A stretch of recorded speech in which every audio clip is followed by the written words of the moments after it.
What up, what up, what up? Bankroll Tim bedded up. Gonna work at the house today. So this cutlass on the bottom, Oklahoma cutlass, is only set up like that just to get the car out here. So I stilted it. There's no springs in the bag, so I welded it too, which I'll show you that in a minute. Might as well do it now. Out of the crib, wide open, a lot of land. That was here. That's gotta go. It's the last thing that was left here. It's gotta go. That rim, take to the rim shop, give it to them. Quince and Aurora. Quince tires. A zero-turn tractor. I had to make it a bead lock because it wouldn't hold air no more. It kept popping off, so I made it a bead lock. It got the job done for free.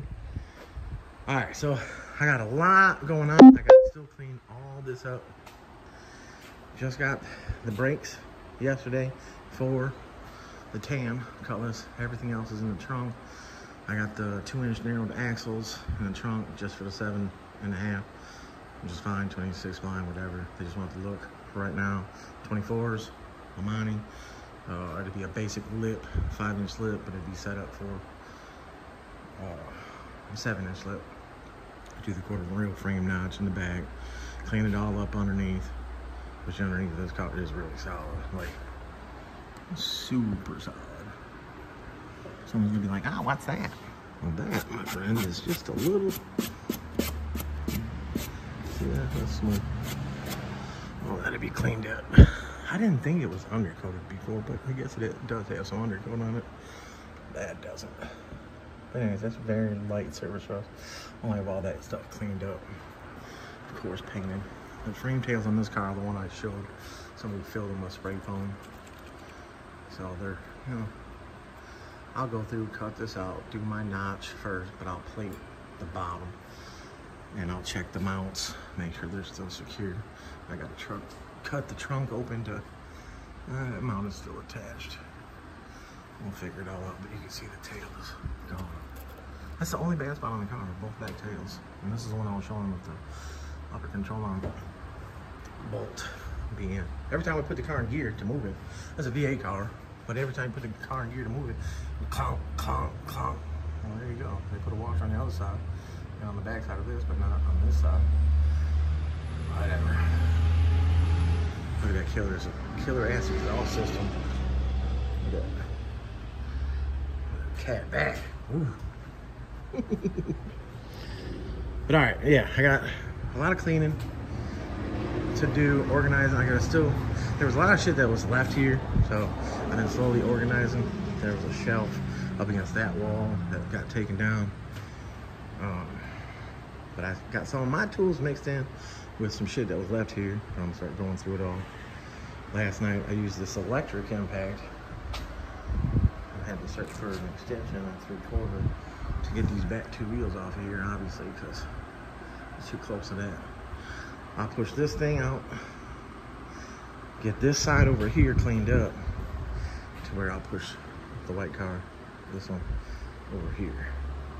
So at night, you know, during the day I'll push it outside, during the night put it inside. Not that I have to worry out here. Oh.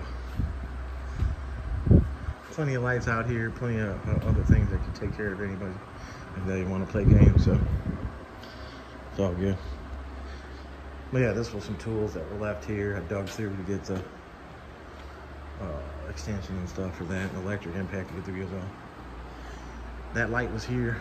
I went and wired it up. I'm gonna put 5 switches on it. Once I get it, I'm gonna mount it right on that post right there. So that way every picture and stuff like that I take, it'll be there. But I'll do 5 switches to it to where you can turn just the red light on, yellow, green. The turn arrows, I'll put flasher fuses on them. So that way they, you know, when you turn the power on, they'll just flash.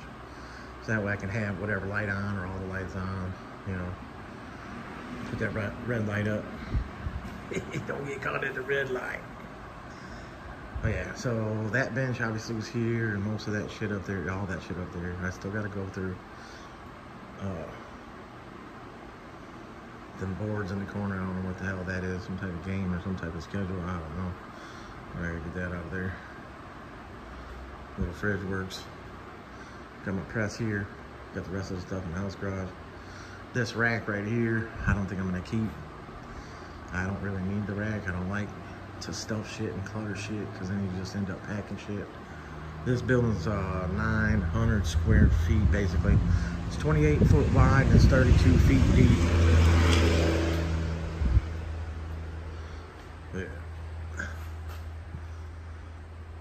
Slowly but surely getting it all hooked up, figuring it all out. But yeah, I'll be working on the tan Cutlass. I'm gonna get the whole front suspension torn out of it. I don't have the welder here yet. I don't have my compressor here yet. Obviously this I just ran to the box temporary until I can do all the conduit. And then I'm gonna do the conduit around so I can have the light switches to run the LED lights. Right now they're just sitting on screws and they're plugged in, and I can just click the breaker on the, not the breaker, but the strip plug that's right there. Click it on, turns all that stuff on. Then obviously over here, you gotta plug that one in. Plug these in. There's a motion light over here. So yeah, slowly getting it all set up. But yeah, this tan one, I know I've had it for a while, but guess what, guys? These are the last two cars that I have from all the fuckery. Well, I mean, this one wasn't really involved in the fuckery. It just took longer to get started on it because of the fuckery. This one has been 4 years, 3.5, 4 years, something like that. This one's been, it might even be longer than that. And that's because of the fuckery. The fuckery. You watch the other video, you know what I'm talking about. I didn't realize that this Cutlass up here leaked that much because it didn't have a leak on the hood. Good thing dude's painting it, and it's only oil anyways, but this type of stuff right here is not going to be. So the house garage right there will be for the red car, which the red car is in there, my 77. My Trailblazer's in there right now, but the Trailblazer will come out, sit in the driveway. But it'll be the staging, meaning there'll be a car waiting in there to come in here and go on the lift. So this right here is gonna be the only time, maybe tonight, that a car will be underneath this car, because there's gonna be no reason to put a car underneath this car. And I don't like putting cars underneath cars. If a car was to fall, if a lift was to give out, the leaking, stuff like that, you know, I don't like. So this was only for last night because we just brought it here yesterday, and you can see my trailer was out there. You know, the trailer that was part of the fuckery where it got abused and used and they never took care of it. You know, my wires are ripped on my winch, all kind of just dumb shit. But yeah, I know I've been posting this thing all up on IG and Facebook because of how it's sitting. I got the rear end, I got that frame section set up in there. I just boogered it in real fast and stilted it, but the back two frame bushings, I did fix the passenger one. I had to end up cutting the trunk open, and I got the piece was in there spinning, so I did get that to where I got to patch it in the trunk once I get the little pieces in there to lock that nut that moves around in there, the nut plate.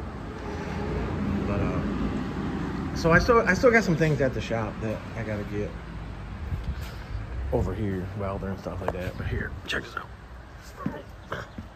So there you go. You can see how I stilted the rear end with the tube, and the lower control arms are in it. But this isn't the rear end for this one. This rear end is just a rear end that I use to mock up some shit just to get this car to roll. The rear end for this one is a 96 Pallet SS rear end. The housing's at the shop still. Gotta figure out the narrow, stuff like this. This rear end is narrowed. This one was in a box Chevy. So as you can see, this side like lines up like that. It's got plenty of room behind on that frame, except for the frame notch being all jagged and jacked up. So I will be using this frame section in here. I'll just be going through and fully bracing it and all that. But it's still possibly going to be coming back out of the car. I did square it up pretty good. I didn't put the back bumper on it. It's still at the shop, but as you see, this side sticks out a little bit more. I thought I had it squared up, but it didn't matter. Just to put it on the trailer. You know, it's rigid. There's no coilovers on. But the car did stay pretty square over the years of it being toted around, and the back frame that was in it before that frame, it was 2x4 steel, like a 1/4 inch thick. It was a tank. Obviously, like I've been saying for years, the original person that did this, someone in Oklahoma, they cut the whole back of the car out. This tire to me is a little big, but there's 2.5 inches from the back of that tire to the frame. So there's plenty of room for that tire to fit up in there. So it's obviously gonna get retubbed, and I'll get that tire to set up in there, and then it'll be down with at least the tire in the well.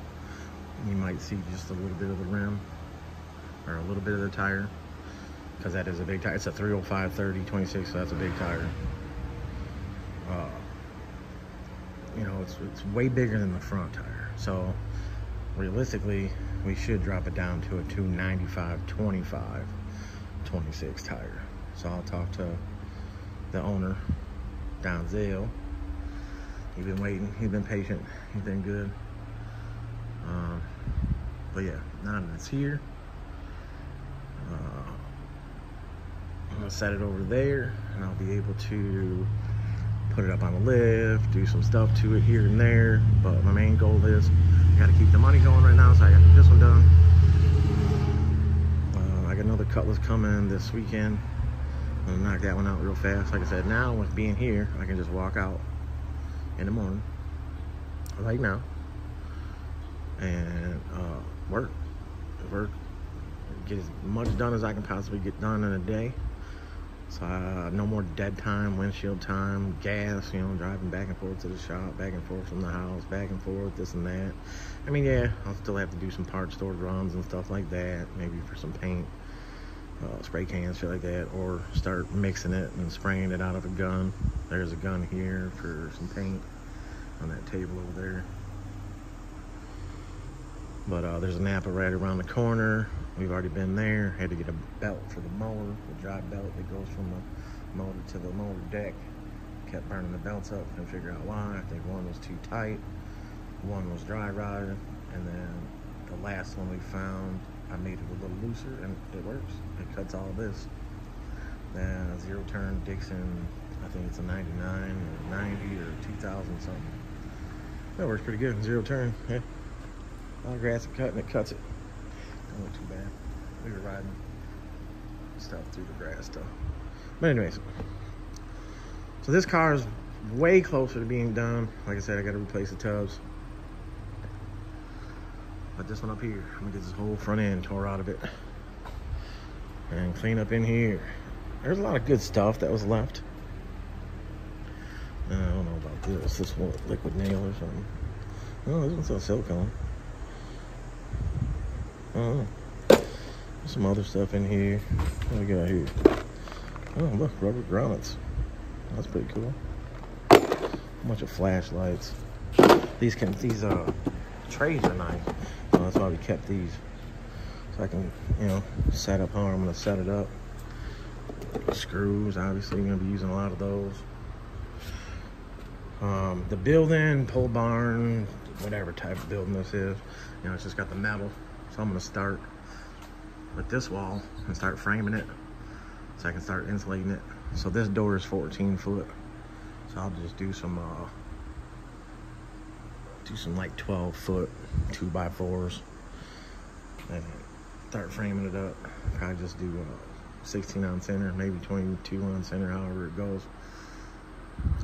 So that way I'll spray foam the whole bottom lip right there, because you can see outside. Wintertime, you know, to keep it warm in here. I have a furnace in the house garage I could bring out here and run off the propane tank, but I have this cast iron door and barrel setup for a wood burning furnace, wood burning heater with the 255 gallon drums. And that's all thing set in this corner. Pipe it out, have the 2 barrels right there, and be able to burn shit.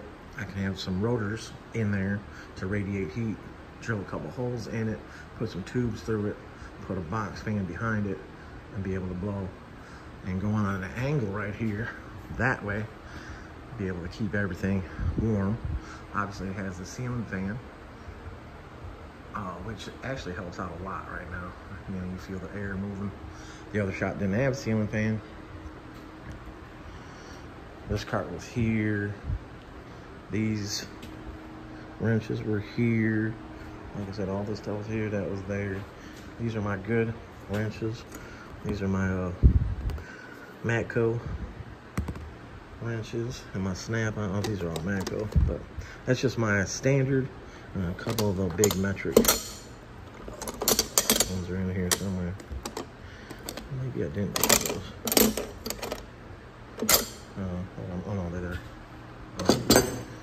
My press tools, the plates, the sockets I press stuff with. Square. But yeah, so some stuff in here I still got to get rid of. Got to do this cleaning and got to start working. So I'm gonna push this car out. This dirty Oklahoma Cutlass. The front, I twisted it up about an inch. These are 550 springs, so 26s, 550 springs. 550s for 24s because you leave them all the way down. You can twist them up a little bit if you want that sag look, so the front's a little higher. These are 26s, and this tire is a, let's see, what is the front tire, of course. Every time you want to find a number, you can never find a number. Where the hell is it? It's all the way at the bottom. Let me go to the other tire. I think it's a 275/25.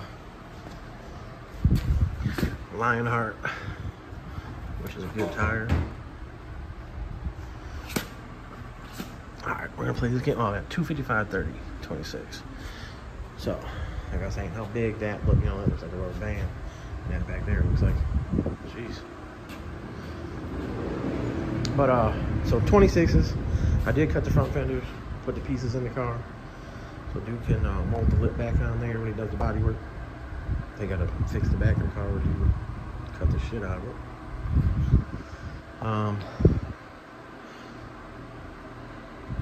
The brakes around there, 6-piston, basic, with front brake.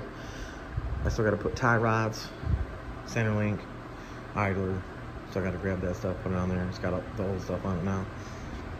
But I twisted them up. These are the old style arms on the top that the shaft is adjustable. But I'm gonna have to put, the bump stop is like a 1/2 inch off the frame. So I'm gonna put the longer ball joint, the Pro Touring ball joint, because this is the race style older arm. So it has the ball joint that you can change, like the newer style arm, but it's the older style ball joint housing. So I can change that shaft to the longer one, which I have it set, of the 1 inch longer Pro Touring ball joint. Put that in there. I'll be able to set it up a pinch higher, but I'll be able to align it better. So I can degree it, which you can see the top is out. Probably can, but top's out. And I'll be able to adjust it, lean it back, do the sport steering like I do. I wish I could see these arms a little better. The QA1 sticker always goes to the front. So a lot of you guys, I've been seeing this a lot. You guys are taking the stickers and everything off. You're having them powder coated. And then I see arms getting put on frames backwards.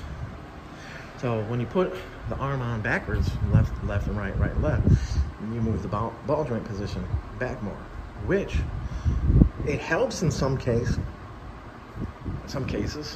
because you're moving the ball joint back, which is degreeing the spindle. Some cars would look goofy.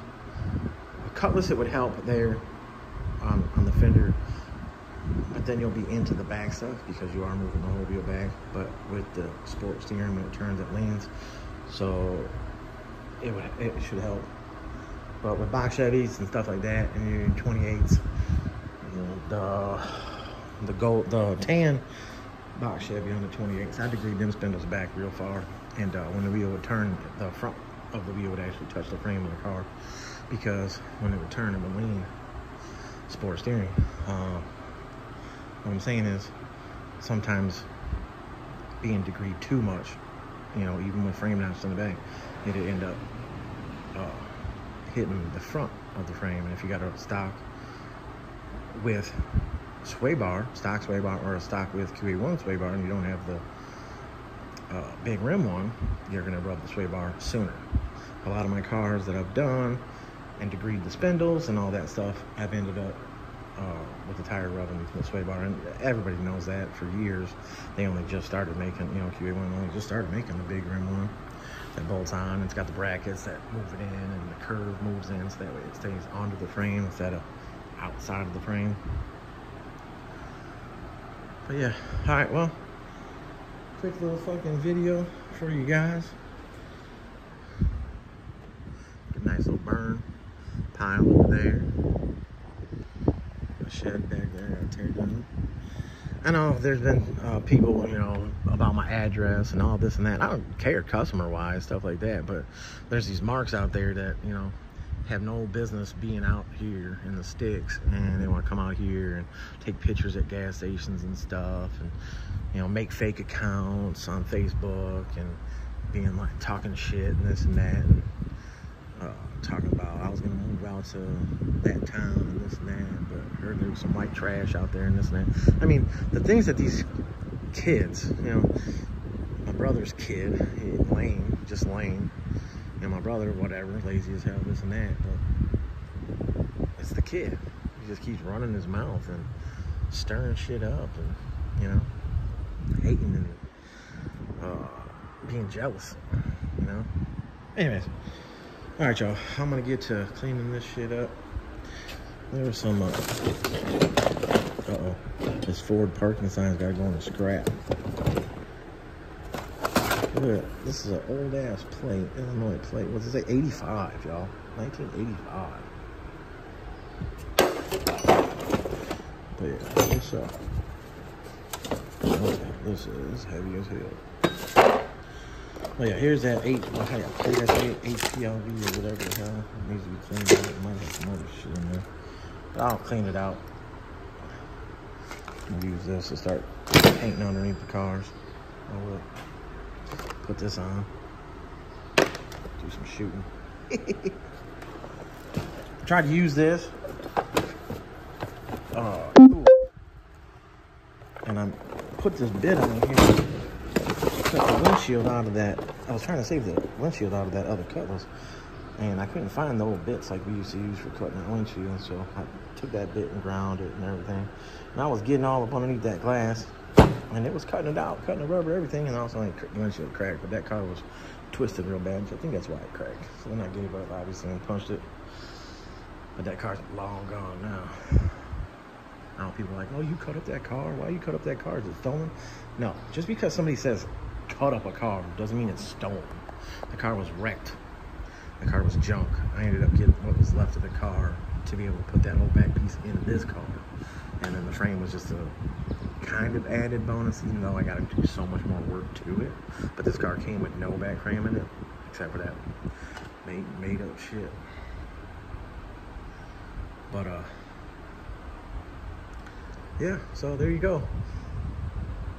And all you that want to be all up in my business for the wrong reasons, yeah, now you know.